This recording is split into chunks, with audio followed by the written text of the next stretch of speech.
ಇದ್ರಲ್ಲಿದೆ, ನೀವೇನು ಕೀ ಅಂತ ಹೇಳ್ಬಿಡಿ ಇವಾಗ. ದರಿದ್ರವಾಗಿದೆ ದಯವಿಟ್ಟು. ಈ ಮಾರುತಿ 800 ಗಾಡಿಗಳಲ್ಲಿ ಸ್ಪ್ಲೆಂಡರ್ ಇದ್ದಂಗೆ. ರೈನ್ ರೈಡ್ ವೈಪರ್ ಇದೆಯಾ? ಹಳ್ಳೆಯಲ್ಲಿ ಜೊತೆಯಲ್ಲಿ ಮರದ ಕೆಳಗೆ ನಿಂತ್ಕೊಂಡು ನಾವಿವತ್ತು ಗಾಡಿ ರಿವ್ಯೂ ಮಾಡಿದ್ರೆ ಹಿಂಗೆ ಆಯ್ತಾ ಇದ್ವಿ. ಯಾಕಂದ್ರೆ ಟೈಮ್ ಖರಾಬ್ ಆಗಿದೆ ರೀ. ನಿಶಾಂತ್ರಿಂದ ವಿಡಿಯೋಗೆ ಇನ್ನೂ ಒಂದು ಸ್ವಲ್ಪ ಕಳೆ ಬರುತ್ತೆ ಅನ್ಸುತ್ತೆ ನನ್ನ ಪ್ರಕಾರ ಅಲ್ವಾ? ಟಿಪಿಕಲ್ ಕನ್ನಡಿಗ ಆಗ್ಬಿಟ್ಟು ನೀವು ಕನ್ನಡಕ್ಕಿನ್ನ ಏನೋ ಜಾಸ್ತಿ ಮಾಡ್ಬೇಕು. ಮಾಡೋಣ ನಿಮ್ಮಂತ ಇರೋ ಗಂಟೆ ಇನ್ನೇನ್ ಮಾಡೋದು ನಾನು. ತೆಳ್ಳದೇ ಕೆಲಸ. ಕಲರ್ ಇಲ್ಲಿಲ್ಲ ಅಂದ್ರೆ ಅಲ್ಲೇ ಇರೋದು. ಎಲ್ಲ ಹಿಂಗ್ ಹೇಳ್ತಾರೆ ನೋಡಿ, ನಾನು ತೆಳ್ತಾ ಇದೀನಿ ನಿಮ್ನ ಅಂತ. And every successful there is a ತಳ್ಳವನು. ಝೆನ್ ವಿಡಿಯೋ ನೋಡಿದ್ಮೇಲೆ ಸುಮಾರು ಜನ ಬೇರೆ ಕಾರ್ಗಳದ್ದು ವಿಡಿಯೋ ಮಾಡಿ ಅಂತ ಕಾಮೆಂಟ್ ಮಾಡಿದ್ರಿ. ಇಲ್ಲಿ ಫಿಯೇಟ್ ಪುಂಟೋ ರೆಡಿ ಆಗ್ತಾ ಇದೆ, ಇಲ್ಲಿ ಓಮ್ನಿ ಇದೆ, ಇದ್ರದ್ದು ವಿಡಿಯೋ ನೋಡಿರ್ತೀರಾ. ಇಲ್ಲಿ GT-TSI ಇದೆ, ಇಲ್ಲೊಂದು ತಾರ್ ಇದೆ, ಇಲ್ಲಿ ಇನ್ನೊಂದು ತಾರ್ ಇದೆ, ಇಲ್ಲಿ ಹೋಂಡಾ ಸಿಟಿ ಇದೆ. ಇದು ಕಂಪ್ಲೀಟ್ ಆಗಿ ಟ್ರ್ಯಾಕ್ ಸ್ಪೆಕ್ ಕಾರು ಗುರು. ಇದ್ರ ವಿಡಿಯೋನು ನೋಡಿದೀರಾ? ಯಾರು ಹೇಳಿದ್ರು ನಿಮಗೆ? ಅವನು ಹೇಳ್ತಾನೆ. ನೋಡಿ ಅಲ್ಲಿ ನೋಡಿ, ಪದ್ಮಿನಿ ಬ್ರೋ, ಮಿನಿ ಪದ್ಮಿನಿ. ನೋಡಿ ಇಂಥ ವಿಂಟೇಜ್ ಊರುಗಳಲ್ಲಿ, ಮೈಸೂರು ಅಂತ ಹೆರಿಟೇಜ್ ಊರಲ್ಲಿ ಈ ತರ ಹೆರಿಟೇಜ್ ಕಾರ್ಗಳು ಓಡಿಸೋದು ನೋಡೋದು ಒಂಥರ ಖುಷಿ. ಹೆದರ್ಕೊಬಿಟ್ಲು.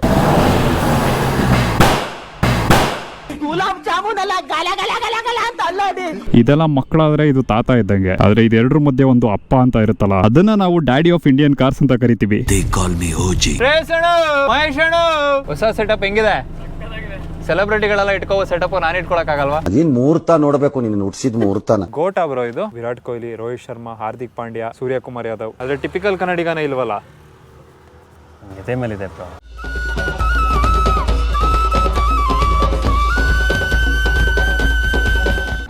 ಅಬ್ಬಬ್ಬಬ್ಬಬ್ಬ, ಜೀವ್ಯಾಗ್ ಅಂತಾರ ಸೌಂಡ್ ಆಯ್ತದಲ್ಲ ಬ್ರೋ. ಚೋಕ್ ಎಳೆದ್ಬಿಟ್ಟು ಇವಾಗ ಸ್ಟಾರ್ಟ್ ಮಾಡಿ. ಗಾಡಿ ಸ್ಟಾರ್ಟ್ ಮಾಡಿದ್ರೆ ನಮ್ಮ ಮನೆ ಪಕ್ಕದ ಮನೆ ಎಲ್ಲರಿಗೂ ಗೊತ್ತಾಗುತ್ತೆ. ಅದಕ್ಕೆ ಹಿಂದಿನ ಕಾಲದಲ್ಲೆಲ್ಲ, ಆಗಿನ ಕಾಲದಲ್ಲೆಲ್ಲ ಆಟ ಆಡೋದು ಸ್ವಲ್ಪ ಕಷ್ಟ. ಈಗ ಹೆಂಗೆ ಐಕ್ಳು ಸ್ಟಾರ್ಟ್ ಮಾಡ್ಕೊಂಡು ಹೊರಗಿರ್ತಾರೆ, ಗೊತ್ತಾಗಿರಲ್ಲವ ಮನೇಲಿ. ಓಹೋ ಇದ ವಿಷಯ. ಇಲ್ಲಿ NS 400 ಇದೆ. ಯಾಕೋ ಈ ಗಾಡಿನ ವಾಪಸ್ ಕೊಡಕ್ಕೆ ಮನ್ಸಾಗ್ತಲ್ಲ, ಅದಕ್ಕೆ ಜೊತೆಲೆ ಇಟ್ಕೊಂಡ್ಬಿಟ್ಟಿದೀವಿ. ಇಂಡಿಯಾದಲ್ಲಿ ಮಾರುತಿ ಕಂಪನಿಯಿಂದ ಬಂದಂತ ಫಸ್ಟ್ ಕಾರ್ ಇದು. ಏನ್ ಹೇಳಕ್ಕಿದೆ, ಇದರಿಂದಾನೇ ಈಗ ಮಾರುತಿ ಕಂಪನಿ ನಡೀತಾ ಇರೋದು ಖುಷಿಯಾಗಿ. ಅವಾಗಿನ ಕಾಲದಲ್ಲಿ ಮಾರುತಿ ಸುಜುಕಿ ಅನ್ನೋದಕ್ಕಿಂತ ಜಾಸ್ತಿ ಜನರ ತಲೆಯಲ್ಲಿ ಇದ್ದಿದ್ದು ಮಾರುತಿ 800 ಅಂತ. ಕಂಪ್ನಿಗಿಂತ ಕಾರ್ ಹೆಸರುಗಳೇ ಸೌಂಡ್ ಮಾಡಿರೋದು. ಈಗ ಬಜಾಜ್ಗಿಂತ ಪಲ್ಸರ್ ಮಾಡ್ತಿದ್ಯಲ್ಲ ಹಂಗೆ, ನನಗಿಂತ ನೀವು ನನ್ನ ಚಾನಲ್ ಅಲ್ಲಿ ಮಾಡ್ತಿದ್ದೀರಲ್ಲ ಹಂಗೆ. ಯಾವ ತರ ಹೇಳಿದ್ರಿ? ಇದು ಒಳ್ಳೆ ತರ ಹೇಳಿದ್ರ.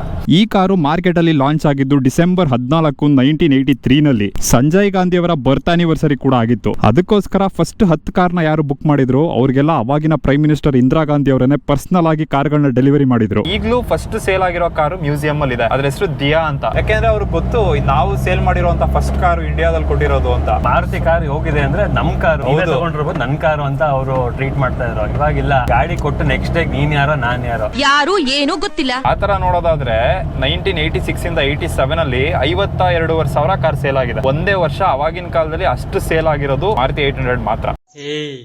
ಈ ಊರು ರಾಜಕನು ಕಿಂಗು. ಲಾಂಚ್ ಆದಾಗ 52,500 ರೂಪಾಯಿ ಇತ್ತು ಕಾರು. ಇವಾಗ ನಮ್ಗೆಲ್ಲ ಕಮ್ಮಿ ಅನಿಸ್ಬೋದು, ಆದ್ರೆ ಅವಾಗಿನ ಕಾಲದಲ್ಲಿ 52,000 ಅಂದ್ರೆ ಮೋಸ್ಟ್ಲಿ 5.5 ಲಕ್ಷಕ್ಕೆ ಸಮ ಇತ್ತು. ಮನೆ ಕಡೆ ಎಲ್ಲ ಮಾರುತಿ 800 ತಗೊಂಡ್ರೆ ನಾನು ಚಿಕ್ಕ ವಯಸ್ಸಲ್ಲಿ ಹಬ್ಬದ ಎಲ್ಲ ಹಾಕ್ಸೋರು. ನಾವು ಕಾರ್ ತಗೊಂಡ್ವಿ ಅನ್ಬಿಟ್ಟು, ಅಂದ್ರೆ ಒಂದು ಸ್ಪೆಷಲ್ ಒಕೇಶನ್ ಅಲ್ಲಿ ತಗೊಳ್ಳೋರು.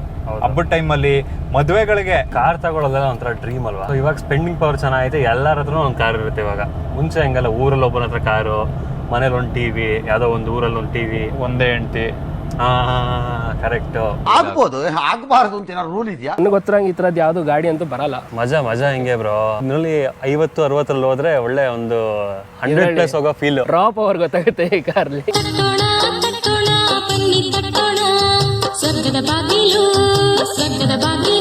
ಇಲ್ಲಿ ಒಂದು ಪೋಲೋ GT-TSI ಇದೆ. ಇದನ್ನ ತಗೊಂಡು ಯೂಸ್ ಮಾಡಿ ಒಂದಷ್ಟು ವರ್ಷ ಆದ್ಮೇಲೆ ಮಾರಿದ್ರು ನಿಮ್ಗೆ ಮ್ಯಾಕ್ಸಿಮಮ್ ಅಂದ್ರೆ 5-6 ಲಕ್ಷ ಬರ್ಬೋದು. ಆದ್ರೆ ಈ ಕಾರ್ಗೆ ಇವತ್ತಿಗೂ 80,000ದಿಂದ 1 ಲಕ್ಷ ತನಕ ರೇಟ್ ಇದೆ. ಇದು ನಾವು ಅನ್ಕೊಳ್ತೀವಲ್ಲ, ಅದಕ್ಕೆ ಮಾರ್ಕೆಟ್ ಡೌನ್ ಆಗುತ್ತೆ ಅಂತ, ಅದು ಉಲ್ಟಾ. ಇವಾಗೂ ನೋಡಿ 60-70,000 ಸಿಕ್ತಿತ್ತು 5-10 ವರ್ಷ ಮುಂಚೆ. ಇವತ್ತೊಂದು 4-5 ಲಕ್ಷಕ್ಕೆ ತಗೊಂಡು ಇನ್ನೊಂದು 10 ವರ್ಷ ಆದ್ಮೇಲೆ ಒಂದು 10-15ಕ್ಕೆ ಮಾರ್ಬೋದಾ?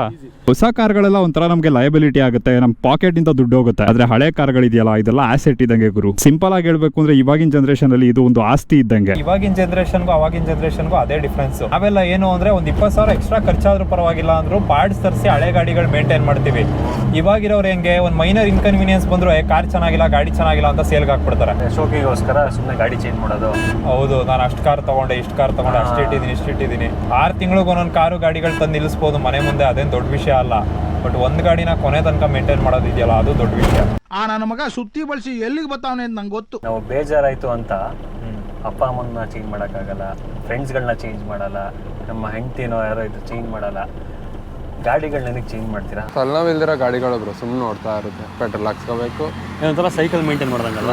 ಎಲ್ಲ ಈಸಿಯೇ ಬ್ರೋ. ಈಗ ಏನು ಒಂದು ಸ್ಟೇರಿಂಗ್ ಹೋಯ್ತಾ ಎಷ್ಟಕ್ಕೆ ಸಿಗ್ತದೆ? ಒಂದು 1000 ಒಳಗೆ ಸಿಗುತ್ತಾ? ಹಂಗಂತ ಯಾವ್ದು ಚೀಪ್ ಪಾರ್ಟ್ಸ್ ಅಂತ ಅಲ್ಲ, ಇದೆಲ್ಲ ಒರಿಜಿನಲ್ ಗಾಡಿಲಿ ಬಂದಿರೋ ಪಾರ್ಟ್ಸ್, ಅಫೋರ್ಡೆಬಲ್ ಪಾರ್ಟ್ಸ್ ಅಷ್ಟೇ. ಅವಾಗ ಹೆಂಗಿತ್ತು ಇವಾಗ ಹಂಗೆ ಚೆನ್ನಾಗಿದೆ. ಅದೇ ಇವಾಗ ಬರ್ತಿರೋ ಕಾರುಗಳಲ್ಲಿ ಒಂದು 3 ದಿನಕ್ಕೆ ಕೈ ಇಟ್ಕೊಂಡ್ಬಿಡುತ್ತೆ. ಇದರಲ್ಲಿ 796cc ಇನ್ಲೈನ್ 3 ಎಂಜಿನ್ ಇರೋದು, 35.5 bhp ಇದೆ. ಸೇಮ್ ನಮ್ಮ ಓಮ್ನಿಯಲ್ಲಿ ಏನಿತ್ತು ಅದೇ ಇಂಜಿನ್, ಆದ್ರೆ ಓಮ್ನಿಯಲ್ಲಿ ರೇರ್ ವೀಲ್ ಡ್ರೈವ್ ಇದೆ, ಇದರಲ್ಲಿ ಫ್ರಂಟ್ ವೀಲ್ ಡ್ರೈವ್ ಇದೆ. ಬರೀ 35 bhp ಕಾರಲ್ಲಿ ಈ ಮಟ್ಟಕ್ಕೆ ಮಜಾ ಇದೆಯಲ್ಲ. ಜನ 300 ಬೇಕು 600 ಬೇಕು ಅಂತಾರೆ. ಏನ್ ಗೊತ್ತಾ, ನೀವು ಖುಷಿ ಪಡಬೇಕು ಅಂತಿದ್ರೆ ಯಾವ್ದು ಬೇಕಾದ್ರೆ ಖುಷಿ ಪಡ್ತೀರಾ. ಅದೇ ನೀನು ಏನ್ ತಗೊಂಡ್ರು ನಿನ್ಗೆ ತೃಪ್ತಿ ಇಲ್ಲ ಅಂದ್ರೆ, ನಿನ್ಗೊಂದು ₹1 ಕೋಟಿ ಕಾರ್ ಕೊಟ್ಟರು ತೃಪ್ತಿ ಇರಲ್ಲ. ಅದೇನು ಚೆನ್ನಾಗಿಲ್ಲ, ಯಾವುದೋ ಇನ್ನು ಸ್ವಲ್ಪ ಈ ಥರ ಕಲರ್ ಇದೆ ಹಂಗೆ ಹಿಂಗೆ ಅಂತ ಹೇಳ್ತಾರೆ. ಚಿಂತೆ ಇಲ್ದವ್ರಿಗೆ ಸಂತಾನ ಇದೆ ಬರುತ್ತೆ. ಅದೇ ಥರ ದಾಡಿ ಕಿರಣ್ ಥರ ಗಾದೆಗಳೆಲ್ಲ ಹೇಳ್ತಾ ಇದ್ದೀರಾ. ಅವರು ಗಾದೆಗಳಲ್ಲಿ ಲೆಜೆಂಡ್ ಅವರು. ಈ 30 bhp ಇದ್ರೂ ದೇಸಿ ದಾರು ಇದ್ದಂಗೆ, 30 ಹೊಡೆದ್ರೆ ತಲೆಗೆ ಹತ್ಬಿಡುತ್ತೆ ಈ ಕಾರ್ಗಳು. ಆಲ್ಕೋಹಾಲ್ ಕಂಪೇರ್ ಮಾಡೋಕ್ಕೆ ಆಗಲ್ಲ ಅನ್ಕೊಳ್ಳಿ. ಅದು ಕುಡ್ದಾಗ ಏನೋ ಅವ್ರಿಗೆ ಮತ್ತೊಡಿಯುತ್ತೆ. ಗೊತ್ತಿದೆಲ್ಲ. ಕಿರಣ್ ಬ್ರೋ ಒಂದ್ಸತಿ ಹೇಳಿದ್ರು ಇದೆಲ್ಲ ಆಗುತ್ತೆ ಅಂತ. ನಾನು ನೆಮ್ಮದಿಯಾಗಿಲ್ಲ. ಏನು ತೊಂದರೆ ಅಂತೂ ಏನೂ ಕೊಟ್ಟಿಲ್ಲ ಕಾರು. ಈಸಿ ಮಾರುತಿ ಗಾಡಿಗಳು, ಅದು 800 ಅಂದ್ರೆ ಇನ್ನೂ ಈಸಿ. ಏನ್ ಬೇಕು ರಪ್ಪಂದ ಸಿಗುತ್ತೆ. ನಾಳೆ ಇಂಜಿನಿಯರ್ ಹೋಯ್ತು ಅನ್ಕೊಳ್ಳಿ ಸಿಗುತ್ತೆ. ಏನಂತೀರಾ? ಎಲ್ಲ ಸಿಗುತ್ತೆ, ಖಂಡಿತ ಸಿಗುತ್ತೆ. ನಮ್ಮ ದೇಶದಲ್ಲಿ ಬಂದಿರುವಂತ one of the most simple design ಅಂತಾನೆ ಹೇಳ್ಬೋದು. ಎಲ್ಲೂ ಏನು ಫ್ಯಾನ್ಸಿ ಫೀಚರ್ ಗಳಿಲ್ಲ. ಫ್ರಂಟ್ ಅಲ್ಲಿ ಹ್ಯಾಲೋಜನ್ ಹೆಡ್ಲೈಟ್ ಇದೆ, ಹ್ಯಾಲೋಜನ್ ಇಂಡಿಕೇಟರ್ ಇದೆ. ಇಲ್ಲಿ ನಾರ್ಮಲ್ ಮಿರರ್ ಇದೆ, ಕೈಯಲ್ಲಿ ಅಡ್ಜಸ್ಟ್ ಮಾಡ್ಕೋಬೇಕು.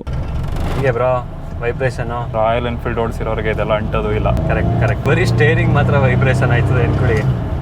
ಆ ಗಾಡಿಲಿ ಕೂತ್ರೆ ನಮ್ ಕಿಡ್ನಿನೂ ವೈಬ್ರೇಟ್ ಆಗ್ಬಿಡುತ್ತೆ. ಶೇಕ್ ಆಗ್ಬಿಟ್ಟೆ ನಾನು. 4 ಕಡೆ 12 ಇಂಚು ಸ್ಟೀಲ್ ವೀಲ್ ಗಳನ್ನ ಹಾಕಿದ್ದಾರೆ. ಇದರಲ್ಲಿ 145 ಸೆಕ್ಷನ್ ಡನ್ಲಪ್ ಟೈರ್ ಇದೆ. ಮೈಲೇಜು ಒಂದು 16ರಿಂದ 17 ಕೊಡುತ್ತೆ ಅನ್ಸುತ್ತೆ. ನಮ್ಮ ಊರಿಗೆ ಹೋಗಿದ್ದೀವಿ ಸಾಗರಕ್ಕೆ. ಲಾಂಗ್ ಅಲ್ಲೂ ಏನು ತೊಂದರೆ ಕೊಟ್ಟಿಲ್ಲ, ಆರಾಮಾಗಿ ಹೋಗ್ಬೋದು. ಸಾಗರದಿಂದ ಓಡಿಸ್ಕೊಂಡಿದ್ದು ಯಾವ ಕಾರು? ಇದೇ ಕಾರ.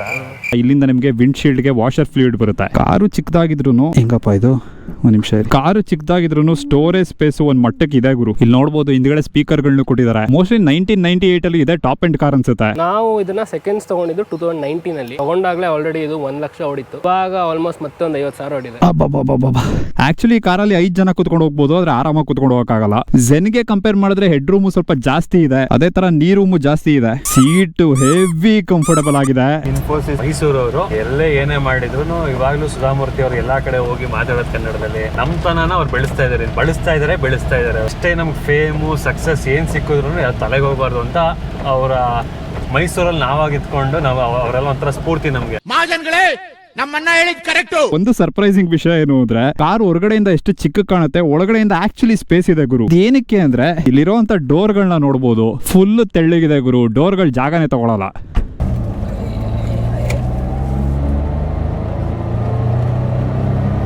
ಸ್ಪೀಡ್ ಯಾರಿಗೆ ಬೇಕು ಬ್ರೋ ಈ ತರ ಕಾರ್ಗಳಿದ್ದಾಗ? ಫೀಲಿಂಗ್ ಗಟ್ಟಿ ನೋಡಿ. ಇದು ಮತ್ತೆ ಅಲ್ಲಿದೆಲ್ಲ ಆ ಕಾರು ಎರಡರದು ಒಂದೇ ಕ್ವಾಲಿಟಿ ನೋಡಿ. ಏನಾಗಲ್ಲ. ಇದು ಕೊಳ್ಳೆ ನೀವು ಹಾಕ್ಬಿಡ್ತೀರಾ ಅಲ್ವಾ? ಮ್ಯೂಸಿಕ್ ಸಸ್ಪೆನ್ಷನ್ ಚೆನ್ನಾಗಿದೆ ಬ್ರೋ. ಹ್ಯಾಂಡ್ಲಿಂಗ್ ಏನ್ ಮಸ್ತಾಗಿದೆ. ವೆಯ್ಟೇ ಇಲ್ಲ ಸ್ಟೇರಿಂಗ್ ಅಲ್ಲಿ. ಕಾರಲ್ಲೇ ವೆಯ್ಟ್ ಇಲ್ವಲ್ಲ, ಅದು ಬೇರೆ ವಿಷಯ. ಗಾಡಿ ಲೈಟ್ ವೈಟು, ನೀವು ಲೈಟ್ ವೈಟು, ನಾನು ಲೈಟ್ ವೈಟು. ನೀವು ಲೈಟ್ ವೆಯ್ಟಾ?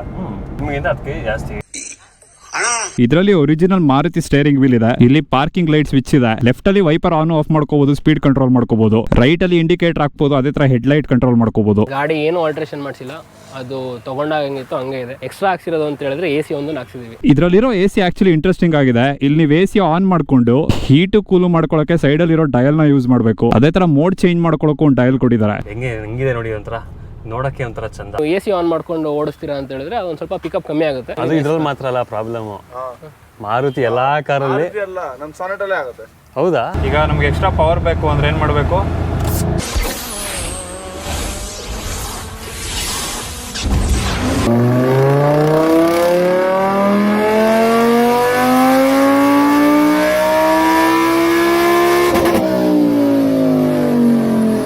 ಇಲ್ಲೊಂದು ಖಾಲಿ ಜಾಗ ಇದೆ. ಮೋಸ್ಟ್ಲಿ ಇಲ್ಲಿ ಮ್ಯೂಸಿಕ್ ಸಿಸ್ಟಮ್ ಬರ್ತಿತ್ತು ಅನ್ಸುತ್ತೆ, ಆದ್ರೆ ಇವರು ಮ್ಯೂಸಿಕ್ ಸಿಸ್ಟಮ್ ನ ಇಲ್ಲಿ ಮೇಲ್ಗಡೆಗೆ ಹಾಕ್ಸಿದ್ದಾರೆ. ಅವಾಗೆಲ್ಲ VIP ಗಳು ದಮ್ ಹೊಡಿತಿದ್ರಲ್ಲ, ಅದಕ್ಕೆ ಅಷ್ಟೇ. ಇಲ್ಲೊಂದು ಸಿಗರೇಟ್ ಲೈಟರ್ ಇರ್ಬೇಕಲ್ಲ. ಇಲ್ಲೊಂದು ಗ್ಲೋ ಬಾಕ್ಸ್ ಕೊಟ್ಟಿದ್ದಾರೆ. ಮೇಲ್ಗಡೆನು ಸ್ಟೋರೇಜ್ ಸ್ಪೇಸ್ ಇದೆ, ಇಲ್ಲೊಂದು ಸ್ಟೋರೇಜ್ ಸ್ಪೇಸ್ ಇದೆ. ಇದರಲ್ಲಿ 4 ಸ್ಪೀಡ್ ಗೇರ್ ಬಾಕ್ಸ್ ಇದೆ. ರಿವರ್ಸ್ಗೆ ಹಾಕ್ಬಿಟ್ಟಿರಾ ಆಮೇಲೆ 5th ಅಂತ ಹೋಗಲ್ಲ ಬ್ರೋ.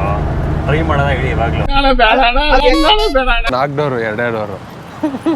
ಇದರಲ್ಲಿ ಪವರ್ ವಿಂಡೋಸ್ ಎಲ್ಲ ಬರೋದಿಲ್ಲ. ನಿಮ್ಮ ಹತ್ರ ಇರೋ ಪವರ್ನ ಯೂಸ್ ಮಾಡ್ಕೊಂಡು ವಿಂಡೋ ಕ್ಲೋಸ್ ಮಾಡಬೇಕು. ಯಾವುದೇ ಜರ್ಮನ್ ಕಾರ್ಗಳು ತಗೊಂಡ್ರು ಅಥವಾ ಇಟಾಲಿಯನ್ ಕಾರ್ಗಳು ತಗೊಂಡ್ರು ಈ ಫಿಯೇಟ್ ತರದೆಲ್ಲ ವ್ಯಾಲ್ಯೂ ಇರುತ್ತೆ ಕಾರ್ಗೆ, ಬಟ್ ಇದ್ರಷ್ಟು ನಿಮ್ಗೆ ವ್ಯಾಲ್ಯೂ ಆಡ್ ಮಾಡಲ್ಲ ಲೈಫ್ಗೆ. ಬಟ್ ಈ ತರ ಮಾರುತಿ ಕಾರ್ಗಳಾದ್ರೆ ನಿಮ್ಗೆ ಈಸಿ ಸಿಗುತ್ತಲ್ಲ. ಇದು ಎವರ್ ಗ್ರೀನ್ ಕಾರ್ ಬ್ರೋ, ಇದು ವಿಂಟೇಜ್ ಸೇರ್ಕೊಳ್ಳೋದೇ ಇಲ್ಲ. ಹೌದು. ಅದೇ ಜಸ್ಟ್ ಇಮ್ಯಾಜಿನ್ ಮಾಡಿ, ನಾವು ಗಾಡಿನ ಬೋರ್ ಆದ್ಮೇಲೂ ಮತ್ತೆ ರೀಬೋರ್ ಮಾಡಿಸ್ಬಿಟ್ಟು ಇನ್ನೂ ಓಡಿಸ್ತಾ ಇದೀವಿ ಮಾರದೆ ಅಂತ ಹೇಳಿದ್ರೆ ಈ ಗಾಡಿಗೆ ಇರೋ ಬೆಲೆ ಅದು. ಅವಾಗ ಎಷ್ಟೊಂದ್ ಜನ ಮಾರುತಿ 800 ತಗೊಂಡವರು ಲೈಫ್ ಲಾಂಗ್ ಫುಲ್ ಒಂದೊಂದೇ ಕಾರ್ಗಳು ಓಡಿಸಿದ್ದಾರೆ. ಅಂದ್ರೆ ಅವ್ರ ಲೈಫಲ್ಲಿ ಇನ್ನೊಂದು ಕಾರ್ ತಗೋಬೇಕು ಅನ್ನೋಂಥ ಆಸೆನೂ ಬಂದಿಲ್ಲ, ಅವಶ್ಯಕತೆನೂ ಬಂದಿಲ್ಲ.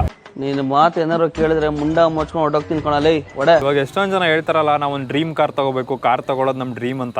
ಅವಾಗಿನ ಕಾಲದಲ್ಲಿ ಮಾರುತಿ 800 ಎಷ್ಟೊಂದ್ ಜನ ಡ್ರೀಮ್ ಕಾರು, ಅದೇ ತರ ಎಷ್ಟೊಂದ್ ಜನರ ಡ್ರೀಮ್ ನ ನಿಜ ಮಾಡಿದ ಕಾರ್. ಫಸ್ಟ್ ಕಾರ್ಗಳು, ಫಸ್ಟ್ ಗಾಡಿಗಳು ಯಾವತ್ತೂ ಸೇಲ್ ಮಾಡಬಾರ್ದು. ಅದೇನಾಗುತ್ತೆ ಅಂದ್ರೆ ಕಾರ್ ಫೀಲಿಂಗ್ ಅನ್ನೋದಕ್ಕಿಂತ ಜಾಸ್ತಿ ಆ ಕಾರ್ಗಳು ಅಥವಾ ಗಾಡಿಗಳ ಜೊತೆ ಮೆಮೊರೀಸ್ ಇರುತ್ತೆ ನಮ್ದು. ಎದೆಯಾಳದಲ್ಲಿ ಬಚ್ಚಿಕೊಂಡಿರುವ ಅಚ್ಚಳಿಯದ ನೂರೊಂದು ನೆನಪು.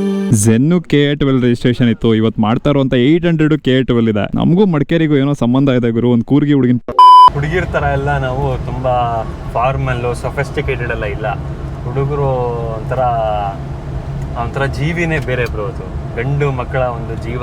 ನಮ್ಗೆ ಏನು ಬೇಡ, ಸಿಂಪಲ್ ಲೈಫ್ ಸಾಕು. ಸಿಂಪಲ್ ನಾವು. ನನಗೆ ಹಾರ್ಟ್ ಇದೆ, ನಿಮ್ಮೆಲ್ರಿಗೂ ಹೃದಯ ಇದೆ. ಈ ಪೋಲೋಗೂ ಇದೆ ಅದೇ ತರ ಫ್ಯಾನ್ ಬೇಸ್. ಇವರು ಸ್ಟಾಪ್ ಮಾಡಿ ಆಕ್ಚುಲಿ ಕಲ್ಮೆ ಕಾಲ ಹಾಕೊಂಡಿದ್ರು. ಅದು 1 ಲೀಟರ್ ಇಂಜಿನ್ ಇದೆ ಅನ್ಸುತ್ತೆ. ರಿಯಲ್ ಕಾರ್ಬನ್ ಫೈಬರ್ ನೋಡಿದ್ರೆ ಜನ ಫೇಕ್ ಅಂತಾರೆ, ಫೇಕ್ ಡಿಪ್ನ ನೋಡಿದ್ರೆ ರಿಯಲ್ ಅಂತಾರೆ. ಅರ್ಥ ಆಯ್ತು ಅನ್ಸುತ್ತೆ.